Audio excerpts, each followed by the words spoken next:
All right, I think we are recording. All right, well, welcome to the Redlands Camera Club. This is an editing tutorial. My name is Bruce Herwig, and I'm going to be talking about star trails and Milky Way. Basically, the idea here is I'm going to jump into Lightroom and the various Photoshop and the various programs that I use and walk you through how I would go about editing a picture. So as you have questions, please don't hesitate to ask. I know there's sometimes a delay on the Zoom meeting. So if I'm going too fast and you need me to go backwards, go ahead and unmute yourself and come back in.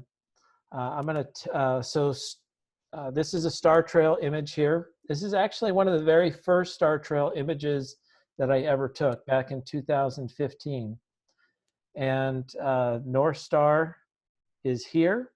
And I didn't actually know at the time that I was shooting the North Star, but as the Earth rotates, all of the everything moves around the poles, and that's the North Pole there. Everything moves around that pole, and you get the illusion of star trails. Now, what's really happening is you're taking a picture, as we talked about last week. You're taking one picture, and the Earth moves, and you're taking another picture, and another picture, and another picture. And as these string together, that's what's giving the trails. And that's just giving the illusion. In the olden days with film, you could leave doing a long exposure. And Frank, you could speak to this. You would get some nice, long, very smooth star trails. And I think people would open up their film cameras for multiple hours, and you could make their own star trails that way. Clear drawings, clear. So when I'm using star trails, close that. This is my batch of pictures. And I'm going to open this up. And for star trails, it's really just one, you're just taking a picture of the night sky. And then you're taking another picture of the night sky. And if you could see, as I'm walking through, there's some animation that's happening as the stars are moving through the night sky.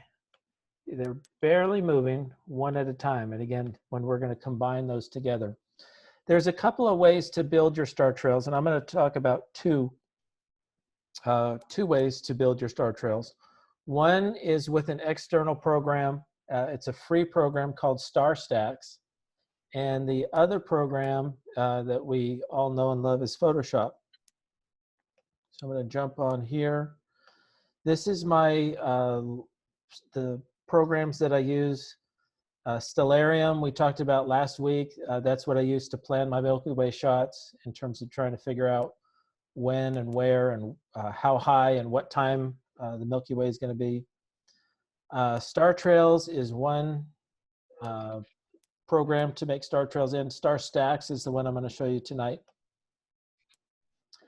And the technique here, it can be used with 20 photos or 1,000 photos. There's no cap on what you can do, but just for time's sake, I'm going to enter about 40 photos, or just an amount, so it doesn't take all night for us to edit. Before I run this, there is whether you're going to be running RAW files, TIFF files, or JPEG files. And I find that it's with star trails, you don't need the raw data. So first you would edit your photos in Lightroom, brighten them up, darken them up, add whatever it is that you're going to do. Then export them out as JPEGs. And if you can then work with your JPEGs, the rest of the post-processing works just fine. When we get to Photoshop, I have done it with raw files before, and we'll talk about some of the pluses and minuses when I get there. Open images. Here are the pictures, and I said I'm just going to take a certain number, and I'm just going to add those images. And the images are in star stacks. And over on the right here, there are some blending modes. We're just going to use, I'm using a 4K monitor, so my pull down menus are pretty tiny. We're just going to use the default, which is lighten. And then I'm going to say go. And what you'll watch in real time, it's adding one image right on top of the other.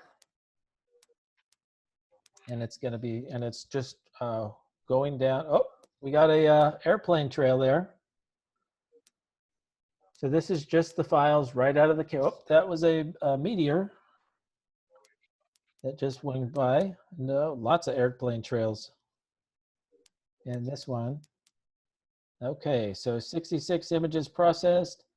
And there you have it. You have a star trail image.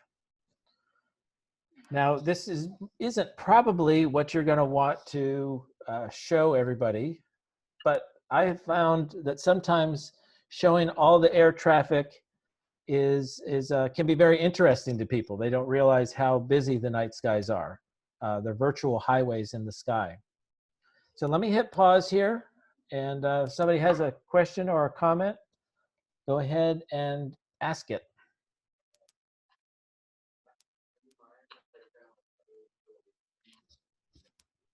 Anyone? How do you get rid of the plane tracks and so forth? Yes, we're going to talk about that. There is the rub of star trails. Star trails, you know, the last star trail I did, it was 2 hours to drive to the dark location, 2 hours to shoot the dark location, 2 hours to drive back to the dark location, and then 6 hours to edit everything, all the star trails out. So all depends on how detailed you want to get on this. I'm going to go ahead and close star stacks here. I'm going to jump to my images. These are the same images. So there's a couple ways to go about it. One is to use the heel brush. So I can open up an image, and you could do this one by one. You can open it up as a stack. I'm going to just open one image here in open. Somebody needs to mute themselves. Edit, open with Photoshop. Thank you. Opening up the image in Photoshop.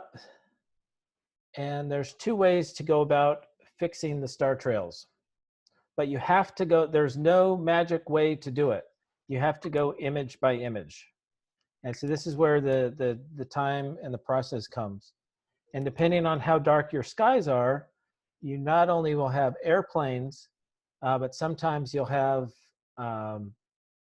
satellite images that you're going to have to take out. In fact, they just Elon Musk launched a new batch of satellites, and they were messing up my photos on Saturday. Pretty good. Okay. So two ways to go about this. Here's my airplane trail, and I need to remove that. Step one, I could take a black pen, and you don't have to be too picky on how big your black pen is, but I can hit shift there, make sure that I'm actually black, shift, go, and then save the image. Then I can open up the next image and do the same thing. The next image and do the same thing. Save this. So that's one way to do it. The other way is to use the heel brush. And that one gives you a little bit cleaner view, and that will clean it up. Now, the problem with the heel brush is it's taking the stars that are around it and kind of pushing them back into place.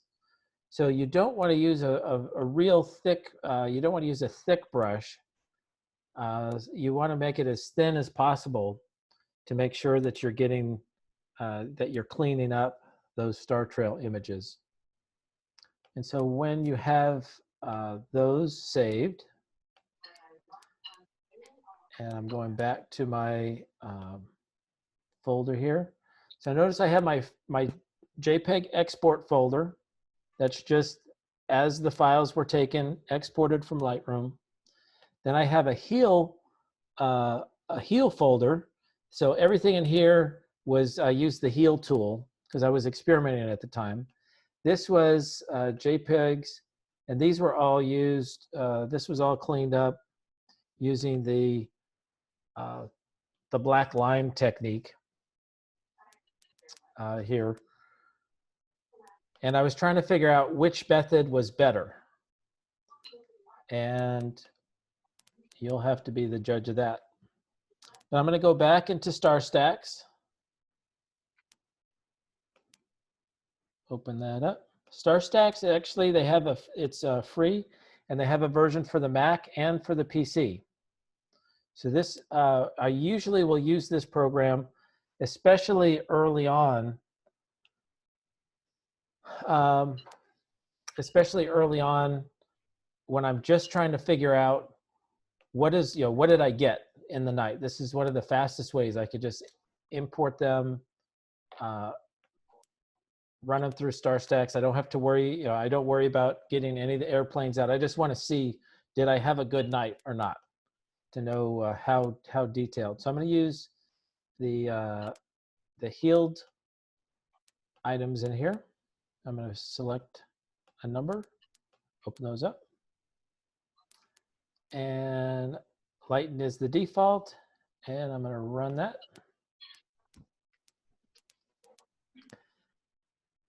And again, depending on how large your JPEGs are, this will also run TIFFs. It won't run RAW files, but it will run TIFF files. And if you took black images or dark images, you can run those in through there, and that'll help you clean things up as well. So it's moving, it's processing. You can see there's a meteor here, which it caught. And that would be my final image. And then I could take that into Photoshop and process that. Here's another neat thing with Star Stacks, is it has a comment mode. And I'm just going to take those exact same images, and I'm going to run them. And it's actually going to process them a little bit differently. I think you could see that. I guess the screen hasn't caught up yet.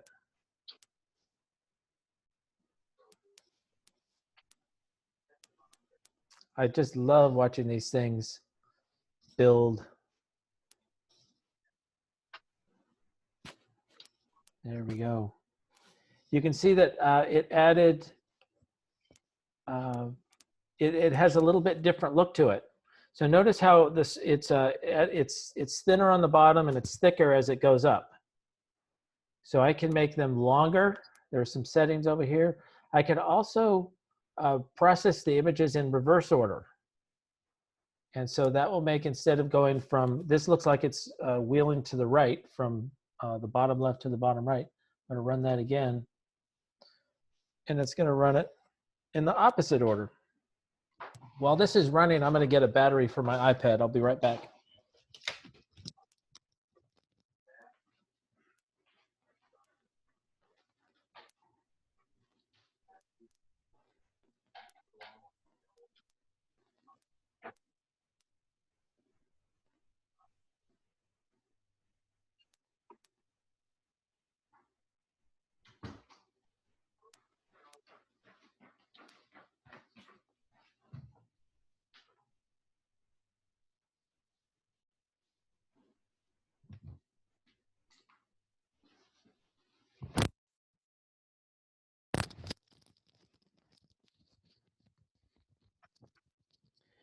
And as you can see, it ran the comets in the opposite direction. So what questions do you have about this process? Bruce, I'm a little confused. Your initial exposures, were they just the standard night sky exposure, like 20 seconds or so? Or did you expose them for longer to get them to stream? You're taking, I'm going to go back to the original image. I'm just taking a single picture of the stars. So the initial settings that we had talked about last week is for star trails, maybe something like f4, ISO 1600 for 30 seconds. So you're just taking pictures of the stars. Bruce, can you repeat the question? I didn't hear it. Sure. The question was, how do you get them to streak? Well, you're not actually making your pictures that you're taking here aren't streaking. The pictures of the stars are just pinpoint stars. And so you're just taking a lot of them.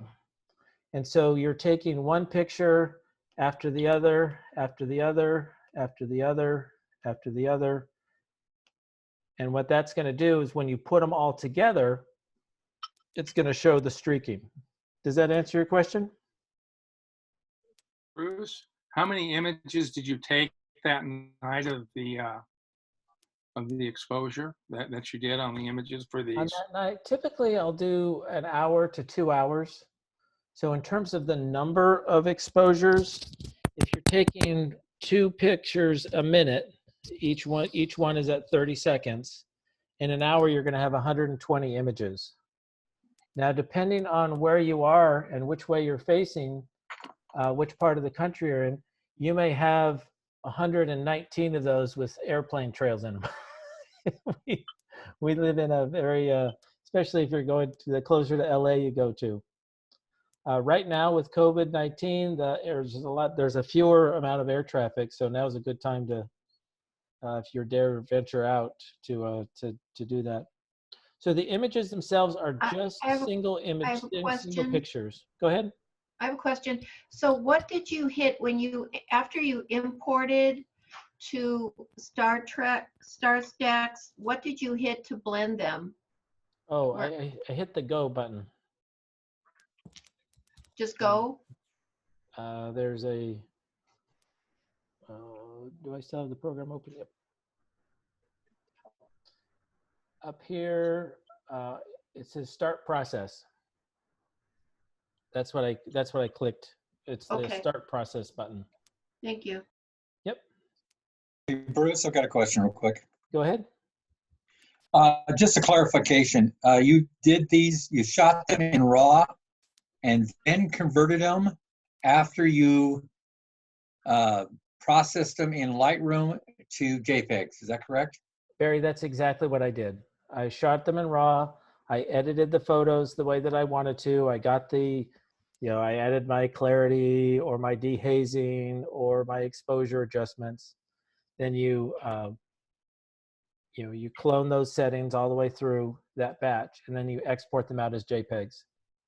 You can export them out as TIFFs as well if you like the higher process. Just the files are that much larger. And I find with star trails, you don't necessarily need all that color depth. Any other questions before I jump into Photoshop?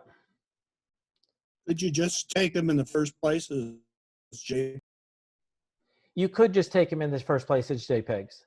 In fact, these, when I first started and wasn't confident in shooting in RAW, everything that I shot was in JPEG. So that's all you have to work with. So yes, there's not necessarily that much benefit when you're shooting star trails, is what I found. Bruce, what's the yellow dot in the upper right? Oh, I don't think I cleared it from an annotation. Is it, did that clear it out? Or let the computer video screen catch up? Did that go away there for you? Yep, that was just a bad annotation. So let me my computer. draw on the screen here. So this here, actually, you could see in the circle, I guess you can't see in the circle, there is a delay on this. That is actually a meteor. And that's a real meteor, opposed to the fake meteors, as we talked about last week. It wasn't a star trail or a satellite lens flare. It wasn't, it was actually, we were shooting the Perseids, and so it was a real live meteor, and which was fun to have captured. So I'm gonna clear all the drawings there. Okay, and now we're gonna do the same process in Photoshop. Because many times we're in Photoshop already, we might as well stay there. So this is where you go to File, and we're gonna batch import these. I'm gonna go to, it's a script, and I'm gonna load the files into a stack. And that's gonna load all of those images. Again, the bigger, the more images you have, the harder it gets. So I'm gonna browse. And these are the JPEG edited photos. I'm gonna come down, we're gonna select some. Fortunately, JPEGs don't take long to load. Everything is just faster when you're working with the JPEGs. So those are loaded.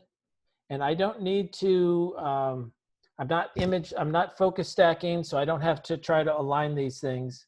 If you did your tripod right and you didn't bump it during the night, you should be good to go. So all I have to say is okay. And it's gonna load them one at a time. And you might think, oh boy, I'll save some time and I'll save this stack so I'll have it for future reference. And what you're gonna find is, 60, 120, 240 images, that's a big file. So you may run into the cap that Photoshop has. Now, fortunately, they have a way around it. And John Williams, I forget what the file format is called. It's something like Photoshop really big file image. You know what I'm talking about, John? I would look it up, but I'm importing images right now. It's large document something or other.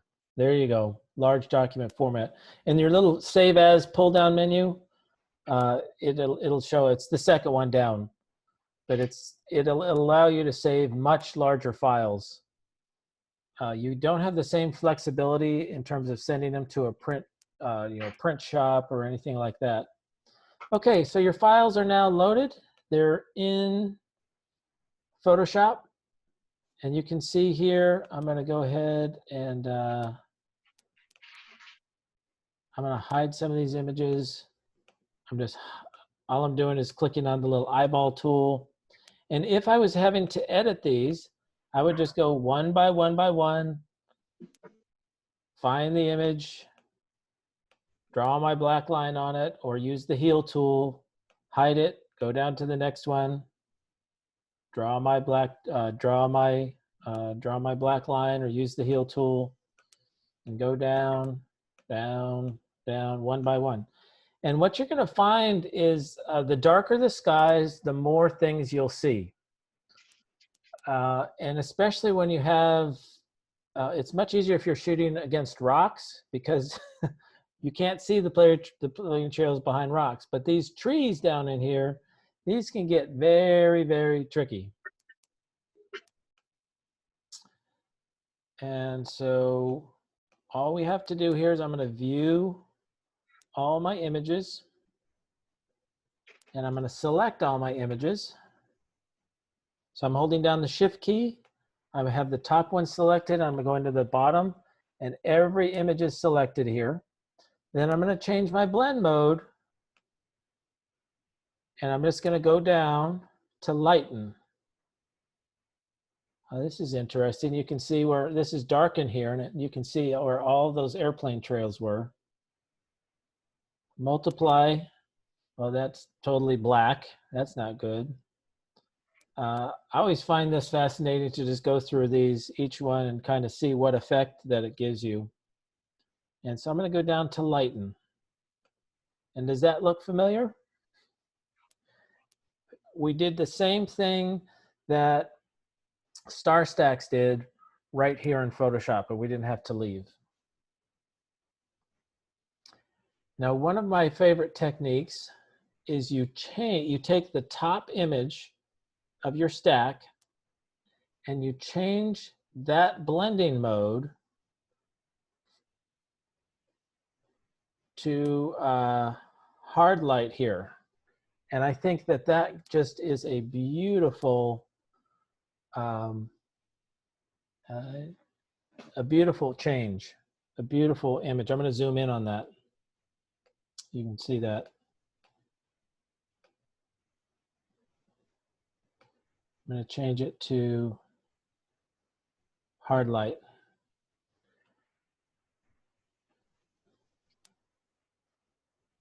It gives just a nice effect to your star trails that you can't get using Star Stacks. You can also change it to pin light. That's a lot lighter. Let me come back it up, change this top one to pin light.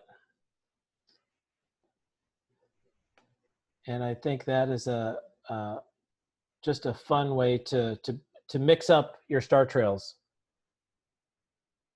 Let me pause here and answer any questions about star trails.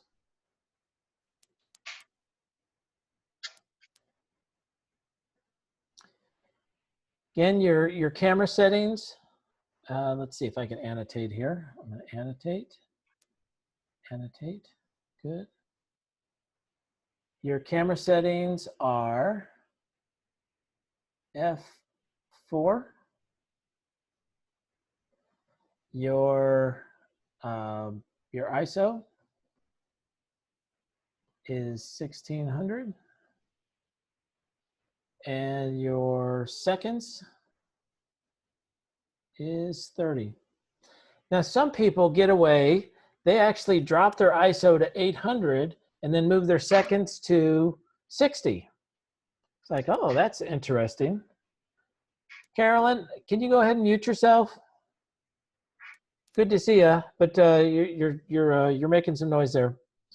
But if you use the that way, you have half the amount of star trails to edit and to blend, which is an interesting idea. I haven't tried that technique. I typically am taking, usually I'm trying to catch a meteor. And so you set your intervalometer you set your intervalometer to every 30 seconds and it just is going and going and going. It's just gonna take those pictures for you. All right, so if that's if no questions on star trails, I'm going to jump into the Milky Way if that's all right. One more question, Bruce. On when you set your blend mode, did you set it for all of the images to lighten? That's correct. I'm going to stop there. And then just the first one you set to pen light or hard light. Okay. Yep, so if I take everything and I go to lighten, that's going to give me my star trail image. Can everybody see my screen still? Yes. Yep. Okay, so that's just is going to give you, if you want a, hi Carolyn, good to see you. Hi. Can you go ahead and hit mute for me? Sure. And then if you have any questions, you can go ahead and unmute yourself. Bruce? Okay. Yep. Okay, earlier you made a comment about rocks not having problems, but trees might give you issues. What sort of issues are you referring to and how do you address those? Got it. I'm going to say no to this image here, and I'm going to come down to, come back to my unedited images. What you'll find is that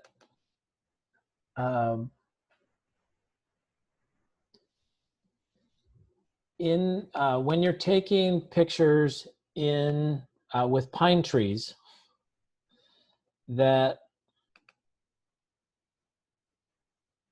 the airplane trails go through. Let me see which way they're going to go here. The airplane was flying away from me, so I'm going to go back the other way. So here's exactly what I'm talking about, where in terms of it can be tricky. Going to zoom in for me. Right down over here.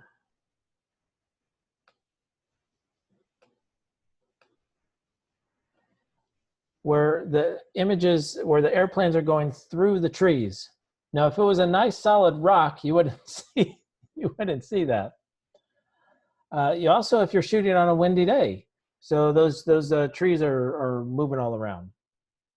So if you take the editing technique is the same, but sometimes, and I'm sorry I don't have an example here, but the images, if your airplanes are on a flight path, they could be much farther away.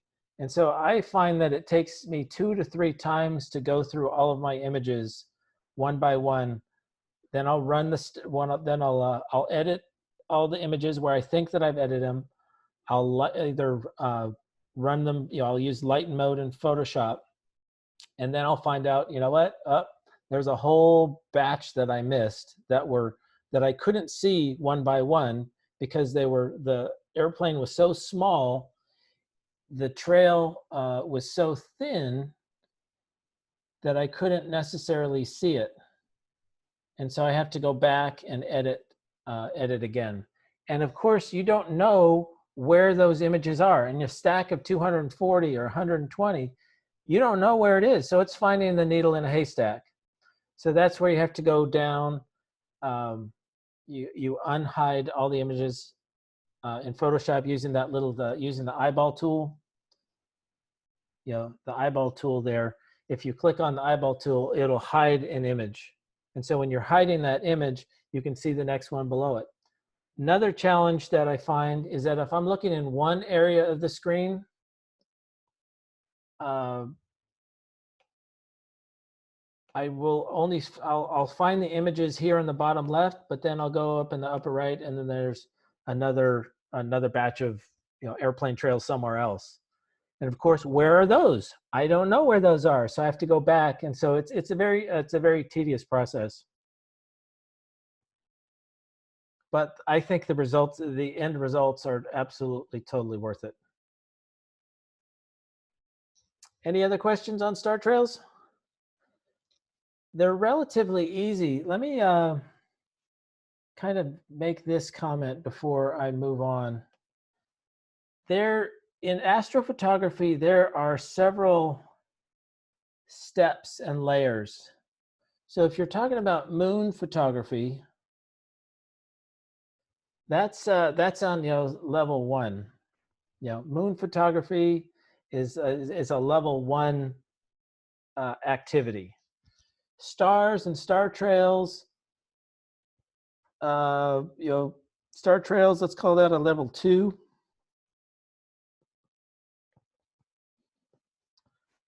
Milky Way, maybe that's a level 3. And some people think if you shoot the Milky Way, all of a sudden now you are some hot stuff. Well, there's whole other staircases on this upper level, in terms of tracking and stacking, in terms of doing shooting telescopes, and those things are all up here when you're using broadband, using astro modified cameras. Those are all way up here. So we're talking about the shallow end of the pool over on this end. You can, again, because the higher the more difficult you go, it's more money. You got to have you have to have the right tools, and you also have to have the right equipment. equipment. And you also have a lot of time. When I shoot the Milky Way, my shots are, I'm taking, I'll shoot for the night, which is awesome.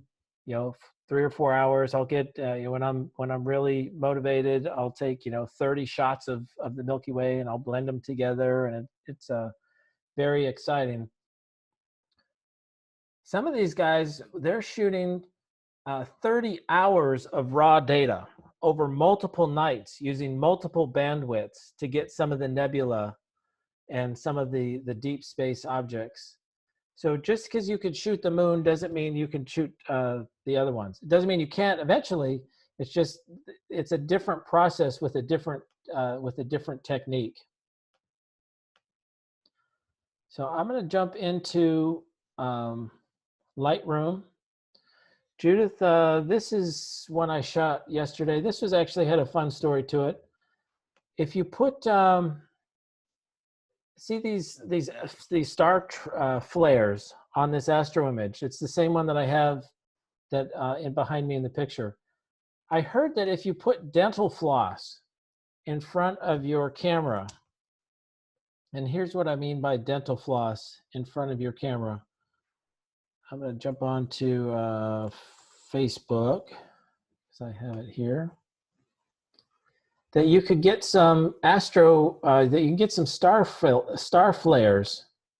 It's like, well, that sounds like a weird idea, but one that I was interested in trying.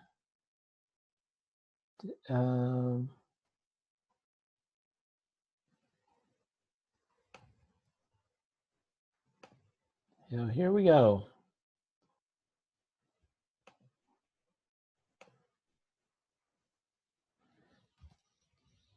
So if you put dental floss in front of your lens, and so I've just taped it there with, I wish I would say it was gaffer tape. I think this is just painter's tape. I just needed something to hold it in place for me to experiment with.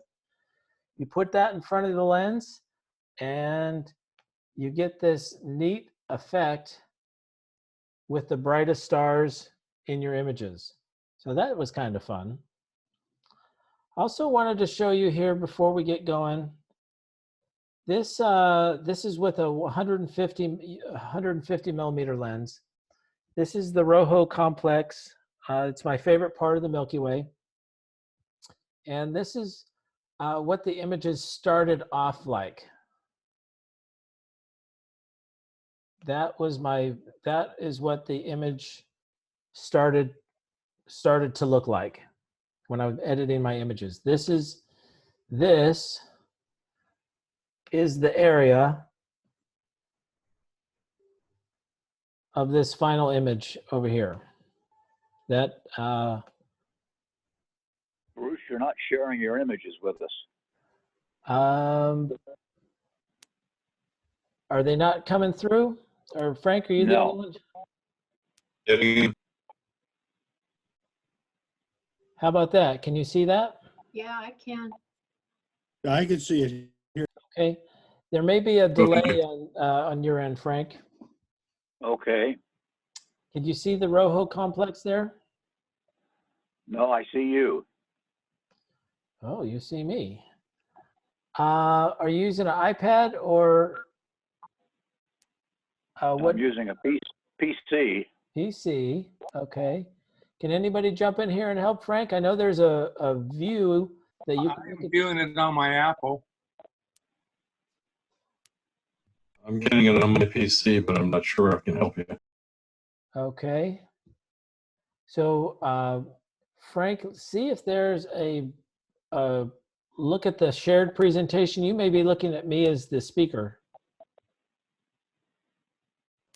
Or That's you may definitely what I'm seeing. Okay. Were you seeing the images before, Frank? Yeah. Okay. I'm going to suggest you leave the meeting and then jump right back in.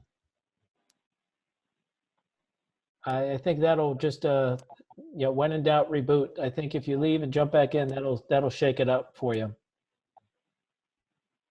Okay, I see a view options up at the top. Let's see.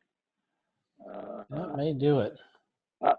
Now I'm seeing your image. Thank you. There you go. Okay, so let me go back to the image before. So this is the raw file, and this is the processed file. And as you can see, there's a big difference between the two. And so a lot of people, it's very similar to when you're shooting the Milky Way itself. You don't actually necessarily see the Milky Way in your, with the naked eye. You can sometimes see that there's something there, but you see, it's this milky part of the galaxy. But here's a raw file that I took of the Milky Way. It's laying on its side, and here's just with just pulling up the clarity and dehazing a little bit. Now you can start to see something that's something is in here. Here's the core. So this is fully processed. So if you're taking pictures of the Milky Way and your images don't come right out of the camera raw perfectly, that's normal. Don't be concerned. Don't be concerned with that. The data is there. You just have to tease it out. You have to tease it out. So I'm going to go over here to the end. So here was different compositions that I was working with. Landscape. Rick and I, we went to the cotton tree exit of Joshua Tree, and north it was closed. So we decided to go south along the Box Canyon highway there, down to the Salton Sea, but that was closed. But then we decided, hey, that's closed. We had the whole road to ourselves, and so we started to use that as our foreground, as a foreground element. And so this was different composition that I was trying. You could see over here, this is a Jupiter showing up there. So trying different compositions, moving it around. Then I'll go ahead and stack my images. I'm gonna show you how to do it both stacked and not stacked. This was, we were lighting up the foreground. So I had an LED panel and we were lighting up the foreground. You shoot the foreground different than you shoot the background, just like most things. With night photography, if you're shooting at 6400 ISO for the Milky Way, that your camera is very light sensitive, and so you have to use different images for the stars. Well, let's see if I can get down here. I'm going to select. Okay. This is processed. I'm going to go ahead and we're going to this is the after. This is the after image. Let me let the screen catch up here. And so you can see the Milky Way pretty clearly here. This is the fun part that people, when people talk about Milky Way season, they're talking about shooting the core of the Milky Way. And that is this part in here.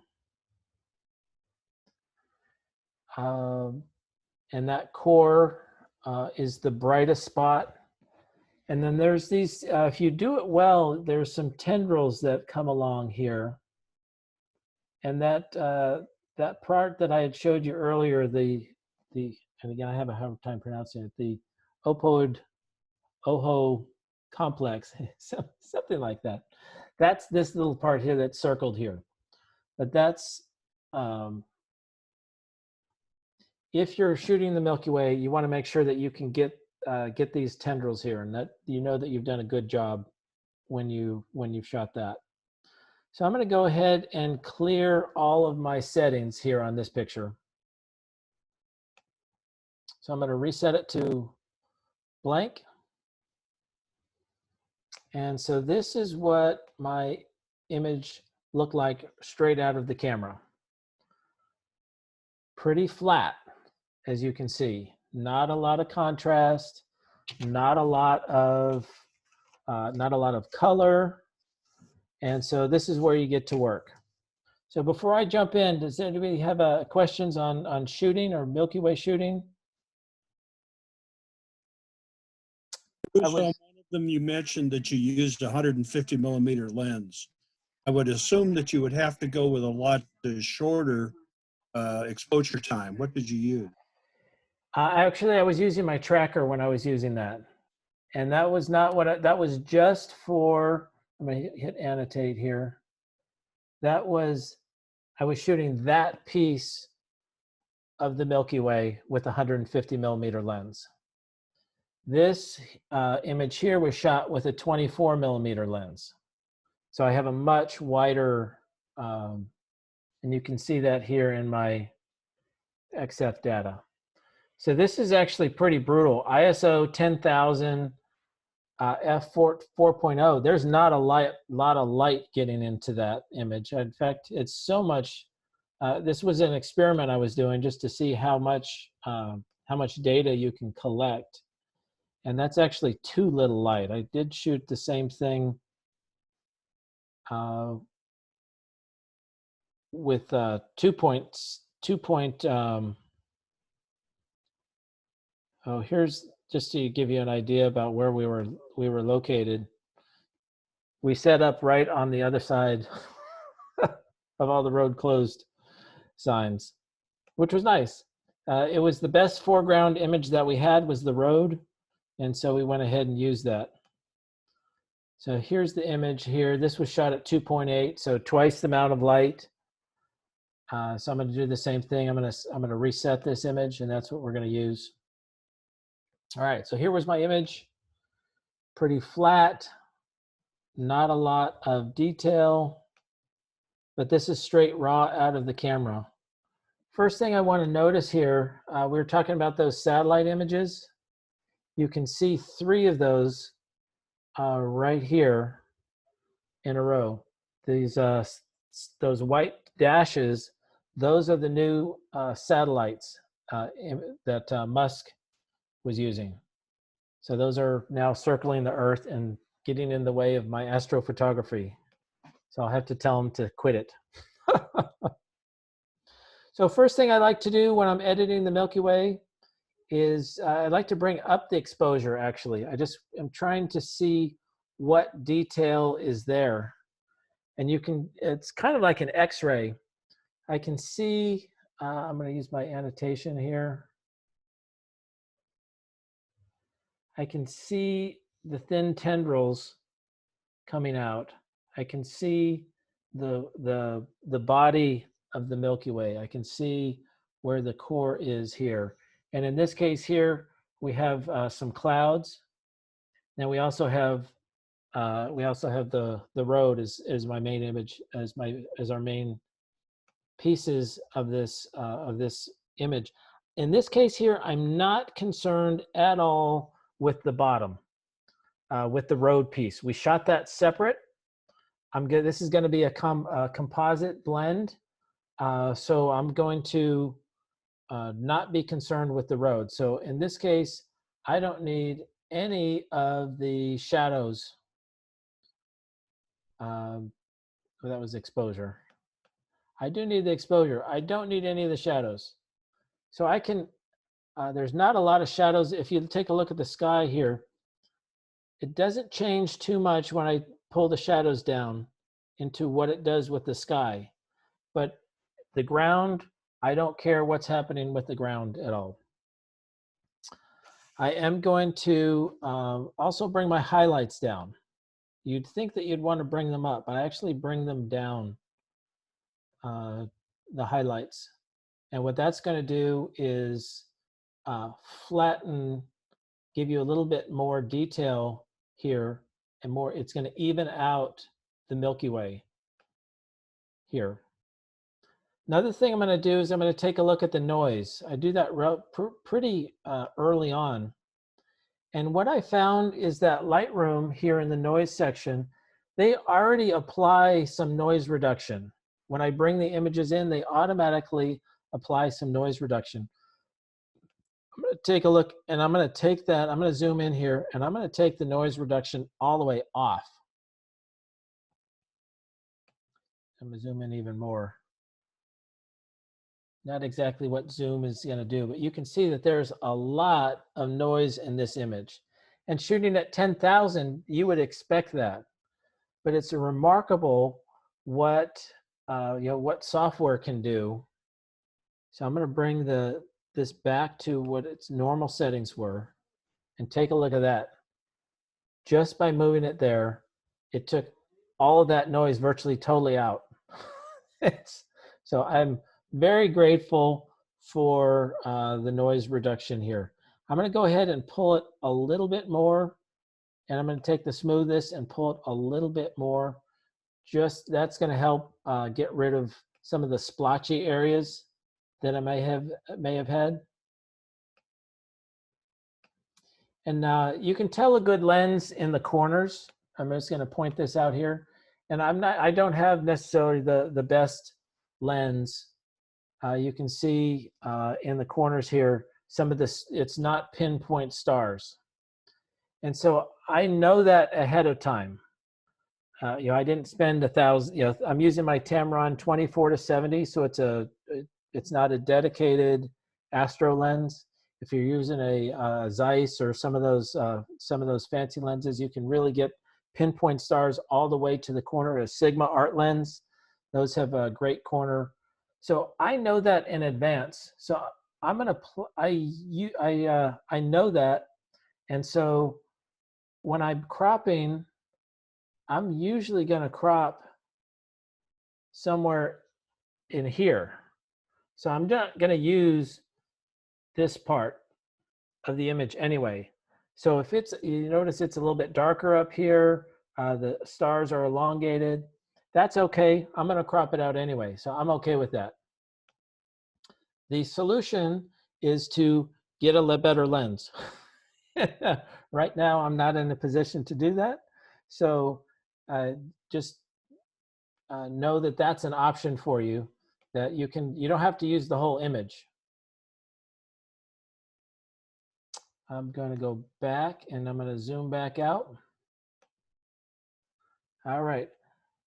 Once your noise is taken care of, I'm going to come back up to the basic panel here. And I'm a big fan of Haze. Haze. Now, Haze is going to, what I call, it's going to thicken up the image. Now, that's one of the positive things that Haze is going to do. It's going to thicken up your image. It's going to give more substance to the light there. One of the bad things is it's going to mess with your color temperatures. And so you need to then compensate here with changing your color temperature. So I'm going to bring that back up over here. In this case here, I want to bring my contrast up, and I'm going to compensate here again a little bit with my exposure. I'm going to zoom in a little bit more, because I really want to pull out these tendrils that lead to Antares here. This is looking good. I'm going to go ahead and I'm going to clean these up in Photoshop when I bring that into Photoshop. But notice my contrast here, I'm almost all the way over to the right, and it's still not as contrasty as I want it. And one of the benefits of bringing and editing a photo into Photoshop from Lightroom is that all of your settings start now at 0. So it uses these new settings as my base settings, and now I can add more contrast to that. And you'll see how that works over when I bring this into to Lightroom. Clarity is very helpful when it comes to your astrophotography. This is without the clarity. And the image is pretty small here. I'm going to bring it into here. Then I'm going to add some clarity to it. Clarity is a little bit, it will go a long ways when it comes to clarity. But that also, if you noticed here, I'm going to pull clarity all the way over to the right just for grins. It's going to blow part of the Milky Way out on the left-hand side there. So you got to watch out for that. And that's again why we brought our highlights down to manage that spot. You don't want that too bright over there. Go ahead and unmute yourself as you have questions or comments. Yes, Bruce. What was your Kelvin reading or your white balance reading when you shot the photo originally? I'm always shooting with just daylight. Okay. Since the sun is a star, and most of the things out there are stars, I find, and then you're shooting in RAW, you can move it around anyway. But it's usually daylight settings.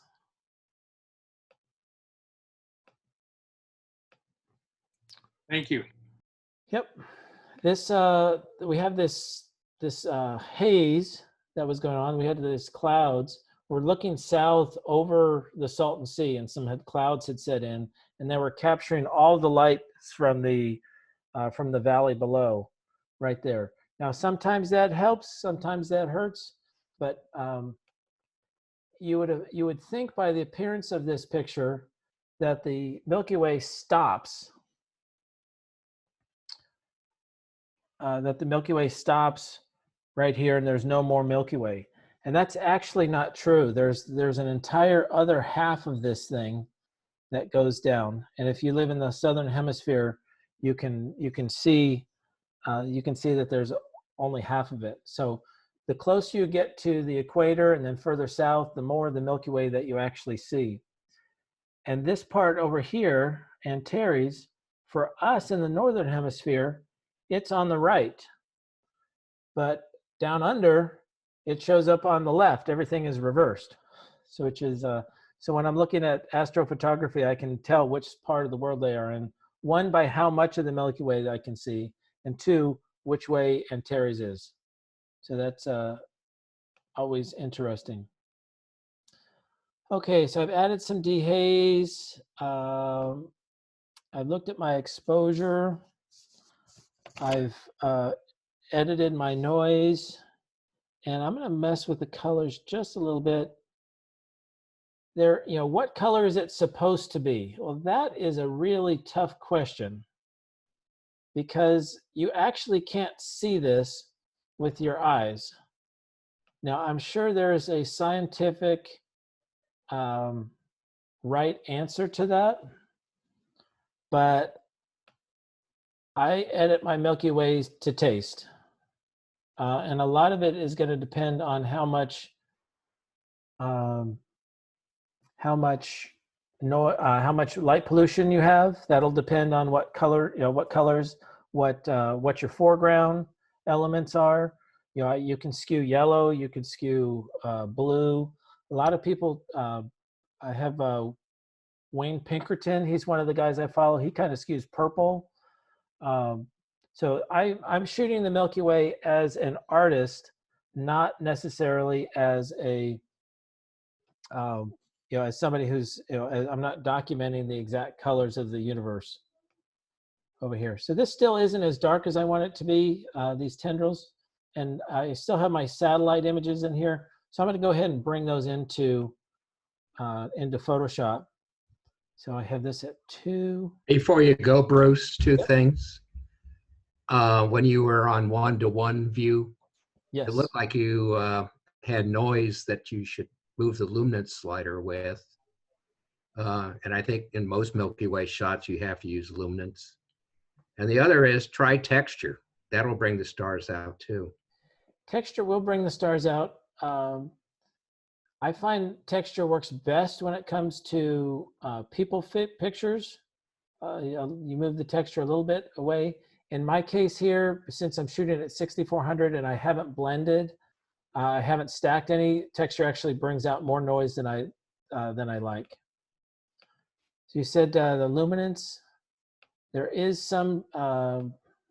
You go back down to There you luminance go. I'm and back try in the that. details. Do your 1-to-1 and look what the luminance may do. Yep, it actually did help. So this is before, and this is after. So adding some luminance is a good idea. Thank you for that, John. Actually, John, you have just redone an entire Milky Way editing tutorial. Talk a little bit about that. Well, about 3 years ago, I wrote a tutorial on the Milky Way, which is several pages long. And for this presentation tonight, I've updated it quite a bit because a lot of things have changed in Photoshop and Lightroom. And if anyone wants the tutorial, you can email me, and you can find my email address in the photogram. And at the very top where I say you need help, on the photogram in my section on different processing, you'll see my email address. So just email me that you would like the Milky Way tutorial, and I'll send it to you. Awesome, John, thank you. And I had a chance to read it, and it's fantastic. I'm now going to do the blending part. And so I'm waiting for the computer to catch up. Here we go. I have my image that we just edited here on the right. And on the left, I have my ground that I'm going to shoot. And so I'm going to right mouse click on that, and I'm going to edit in layers in Photoshop. And this is going to open these up rather than two separate images. It's going to open it up as a layer in Photoshop. So that'll happen pretty quick here.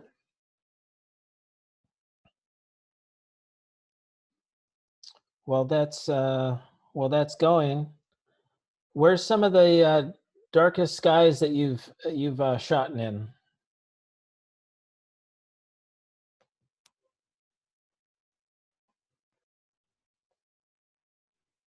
Anybody shot in some dark skies? Yeah, of course, we had a camera. Death Valley has some really dark areas, and I like the Cottonwood area where you shot this series. Yes, this unfortunately, Frank, was on the south side, and so you don't have the mountains that you get once you get inside of the park. So I'm looking forward to going back there again. Yeah. It's fairly dark out in Trona. Trona, yep, Trona Planticles. I have that on my list, but haven't had a chance to shoot that yet. All right, my images are here in Photoshop, or I'm sorry, yeah, in Photoshop as layers. There's two layers. I'm going to turn off my the ground, and this is where, again, shooting something with a clean horizon is easier. It's much more difficult. This is where it's much more difficult if you're shooting in pine trees. This is a nice clean horizon. It just happens to be. I'm going to take my quick selection tool here in Photoshop. I have a relatively small brush size of 10, and I'm just going to run it right down the bottom.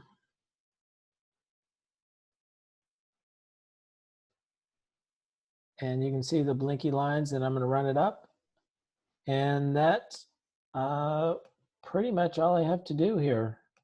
You can see it's went ahead and selected most of the things for me. All I need to do is get this last little bit. I'm going to use my Lasso Tool. I'm using up here in the top. You can see I'm adding to the selection. And just by hand here, I'm going to come down and select an additional piece. All right, now I've selected my sky. And I'm going to make a mask out of that. And I'm going to go ahead. So I made a mask out of my sky. So that's where I want it. And I'm going to now bring that mask up here to the top. And I'm going to show the image. I'm going to view the image. It's like, uh-oh, I did this backwards. So that's all right. I can go over here and I can double click on the mask and I can tell that mask to invert. Aha.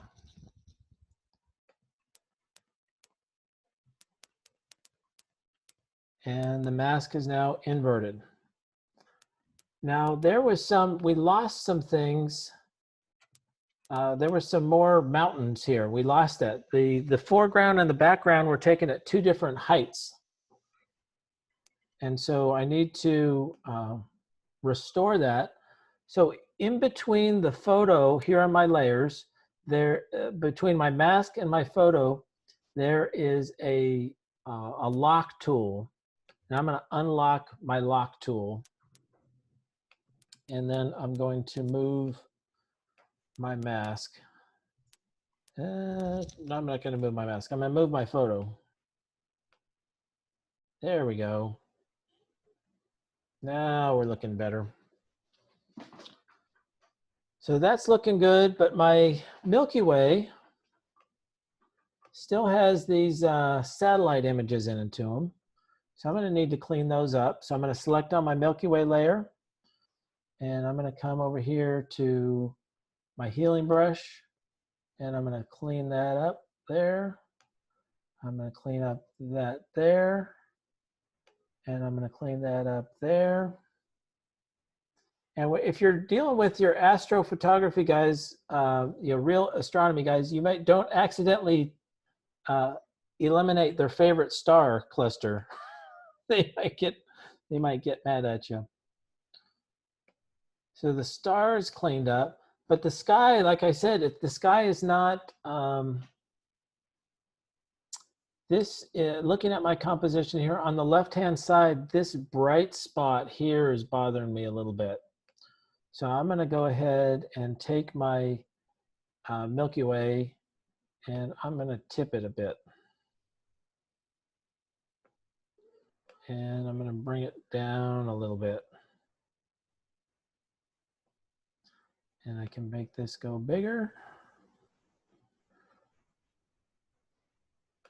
And proportionally bigger there.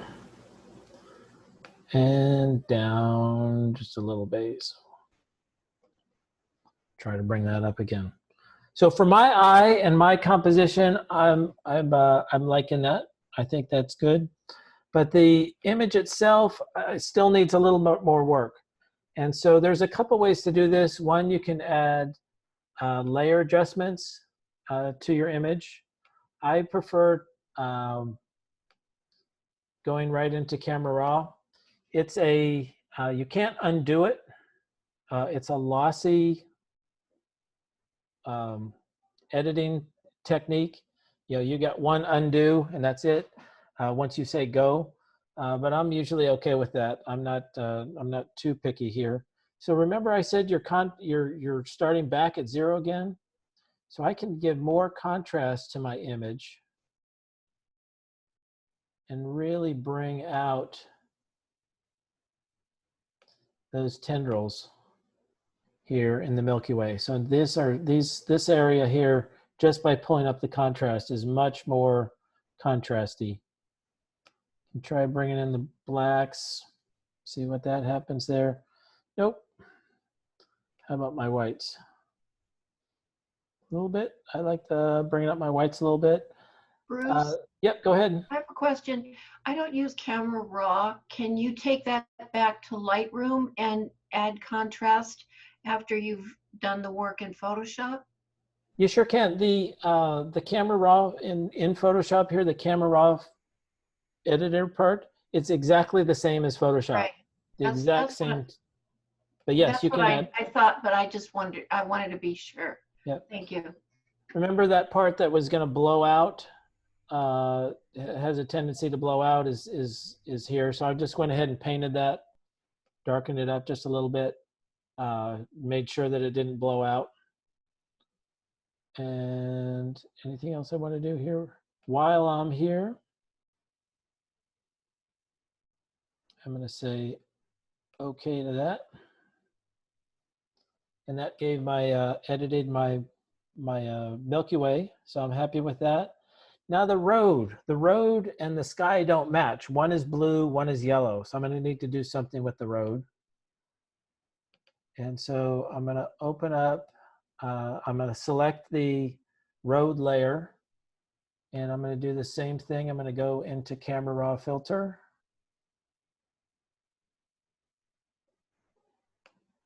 Bruce, if you switch the layer to a smart object, you can go into camera raw and you can readjust your settings. Oh, handy. I'll have to learn about that. Maybe I should take your class one of these days. All right, so it's which I'm serious about that, because that sounds like a time-saving tool. So I'm going to bring some blue in. I'm going to add some black in there. I'm going to bring my exposure down, and I'm going to add some clarity, because this is the road. I'm going to grid it up a little bit. That's going to make that yellow line stand out much better. So let me go ahead and say okay on that. And let's see, that's going to pop up. Yeah, I like that. I like that better. It's not dark enough though, so I'm going to go back in there. Camera raw filter. I need it darker. I'll take the exposure. There we go. I'm also going to take the highlights down. There we go.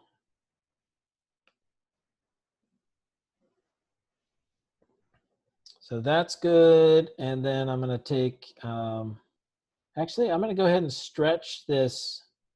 I want it to curve more. So I'm going to bring that up here. And now I'm just going to clean it up a little bit.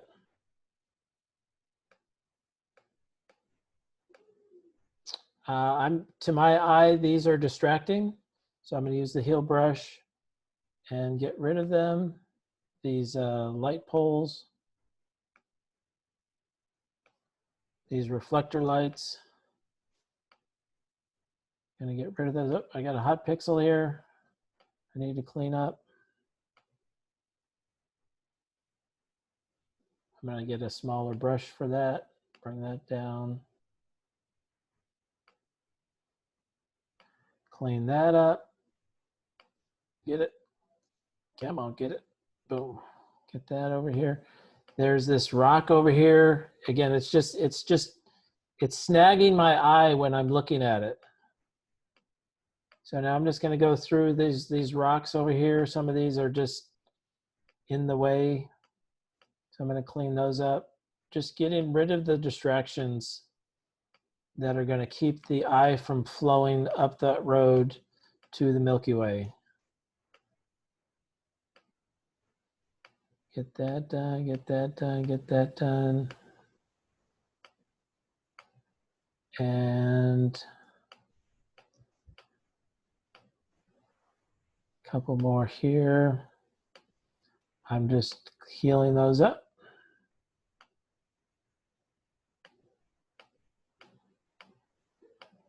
And then last thing to do is crop.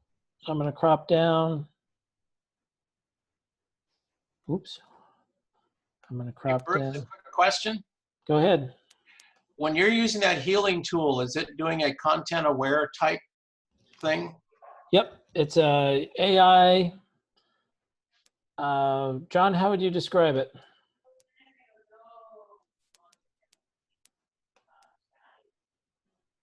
But yes, it is. And so notice on my my tool here, I'm using the rule of thirds. It's going to just touch the top of the mountain. My favorite part of the Milky Way here is that the Rojos.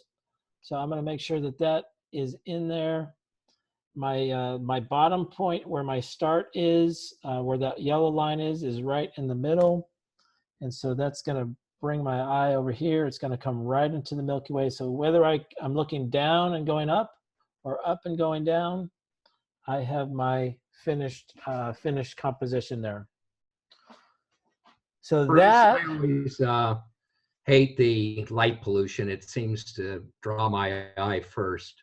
Do you do anything to reduce that? well, you got a couple of options. In this case here, I think it goes well. You can get a lot less light pollution just by moving the Milky Way down. That is a very legitimate thing to do in my kind of editing.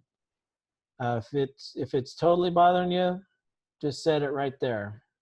Now you have no light pollution whatsoever. In my case here, I don't think that I like it with it. I think it adds a band of color and a little bit of interest. But that's, again, you're going to edit to taste. This is what makes the world go round. But really, you can't do much with it. You can't. There's not a lot that you can do. If it's there in your image, it's there in your image. So that wraps up what I had to share with you this evening. What questions do you have for me? Hey, Bruce, when you talked about the rojos, Yep. about changing the colors on the first image that you went there, how did you actually get the color to come in that from it being so faded? That's where I did some stacking. So I took 10 images and blended them together. It got more and more color it accumulates. Light is cumulative. So as you add more seconds and minutes to light, it's adding. It's the same thing. So if you take one 30-second image and another 30-second image, that's the equivalent of a full minute. The problem is what happens when you're shooting the stars is you take 30 seconds in one location, and by the time you take your second shot, you take another 30 seconds, it's over here. So the concept behind blending is it takes this star and it adds it on top of that star. And so it then is able to take that as a full minute worth of capture. So you can do that two ways. One is using a star tracker, and so that's going to move your camera, and it's going to keep that one star in place as it moves throughout the sky. So your camera lens is here, and it's pointing, and it's going to turn as the star moves across the sky. That's one way, is using a star tracker. The other way is to stack. And that's a whole different, like I said earlier, if you're talking about levels, tracking and stacking, that's another level. That would be a 201 class. Bruce? Yes, Ann. Yeah, so I just wanted to thank you for the piece about editing to taste.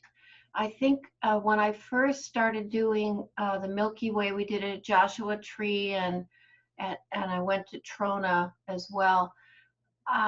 Because I think I was new to it, I really had a lot of struggle about what color the sky is supposed to be. Is it supposed to be blue, purple?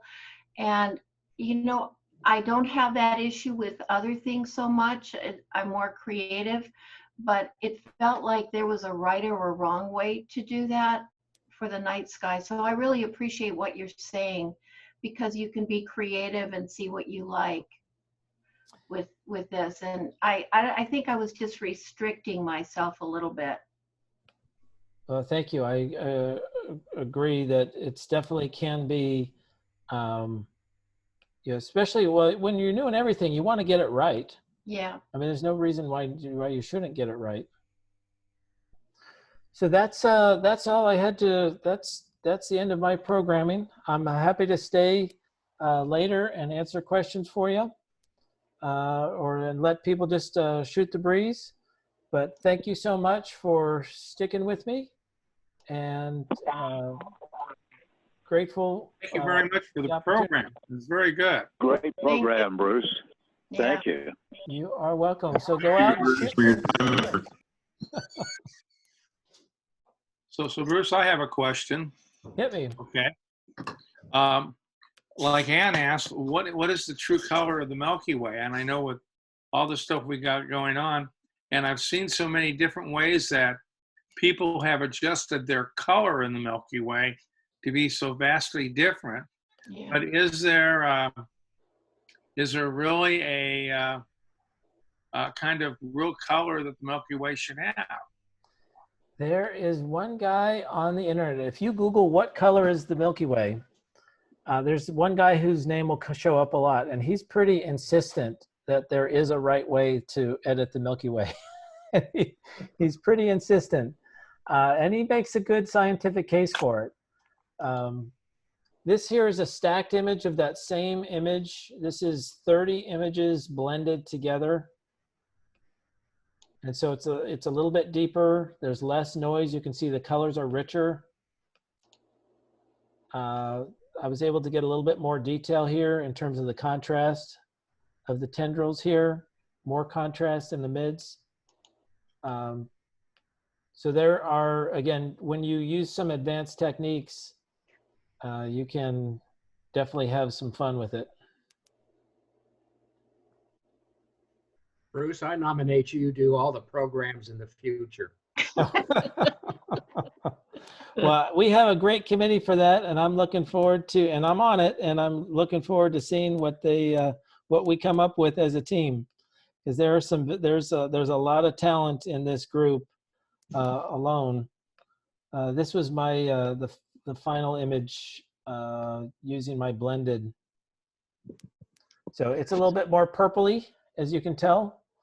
But again, and I used that same technique to move the road over there. So I was real pleased with it.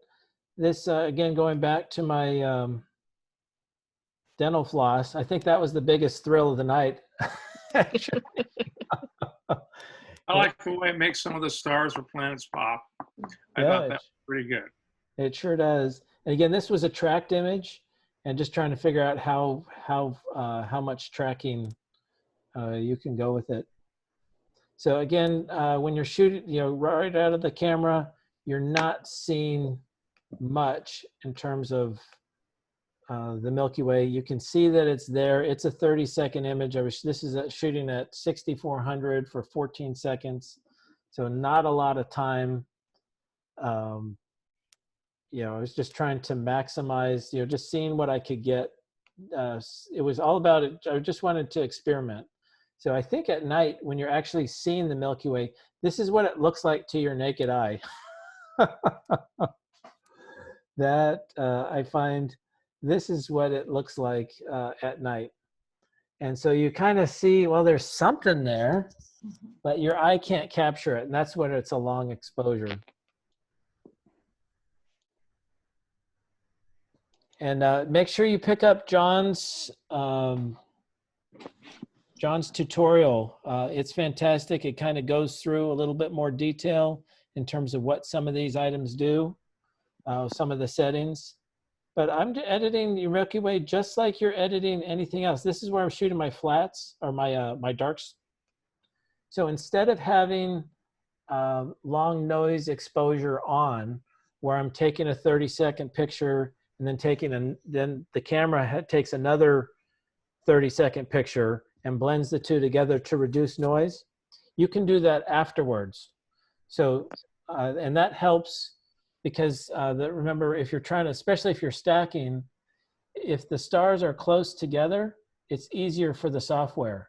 But if you have to take a picture, wait another 30 seconds, take another picture, the software has to work a whole lot harder, and you get better results when you're stacking.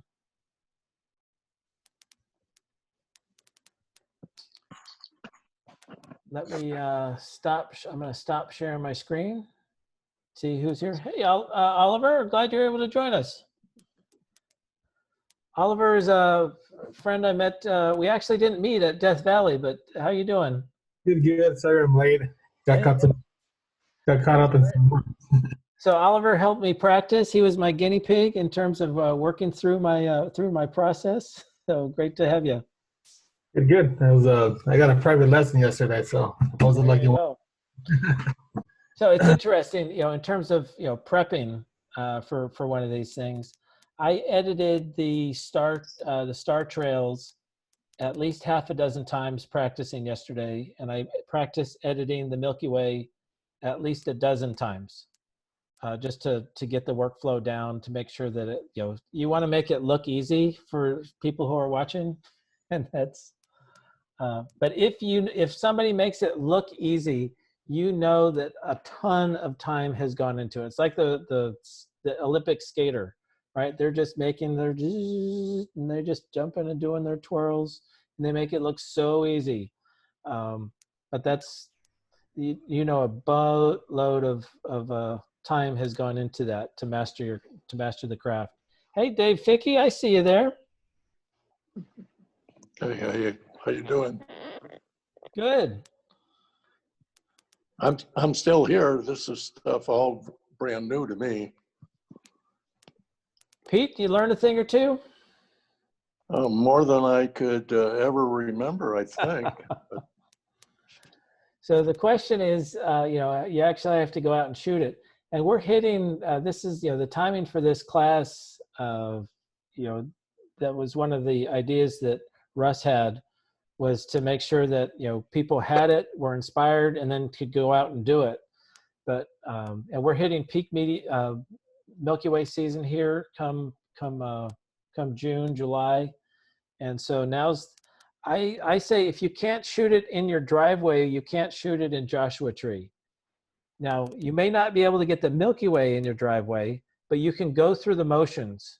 You can go outside, you can set up your tripod, you can make sure your intervalometer is working, you can make sure that, that you can see in the dark, you can try your headlamps, you can make sure that all of your equipment is working, so that there's no surprises out in the field.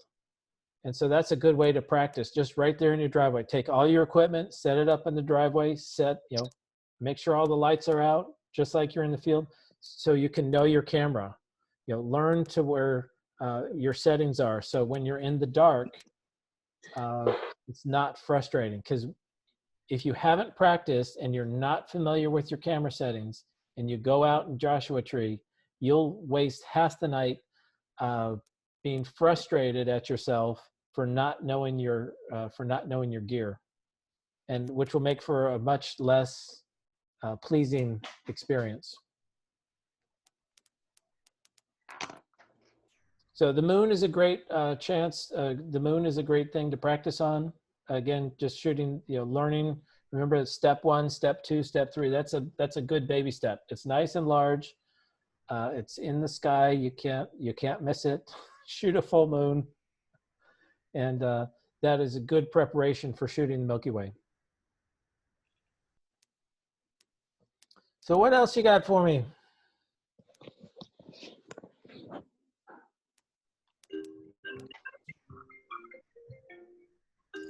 I'm gonna hit record.